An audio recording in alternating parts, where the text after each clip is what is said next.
this is what you need to do. Okay, boil a kettle. Kettle boiled. Okay, take your kettle, pour it in the jars.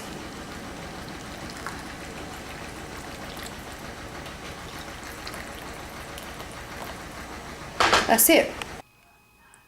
So this is what they look like when the wax is all melted. We'll do this one. This one, I'm not sure how this is going to look, but I'm just going to tip the water. Oh, I'm going to tip the water out. This one has actually come away completely. So just have to wash your jar out, take your label off. You can see I tried, but that needs to be soaked. Take your label off, and then that will be it. But this one here is still quite warm. I might be able to show you how easily it just slides out once the wax is completely hard.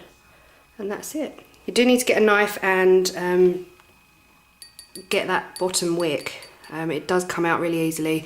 If you have any problems at all, just boil another kettle of water and put it in, but that will come out. That's just hot glue, and that will be melted with the boiling water from the kettle. So that's it, guys, so easy.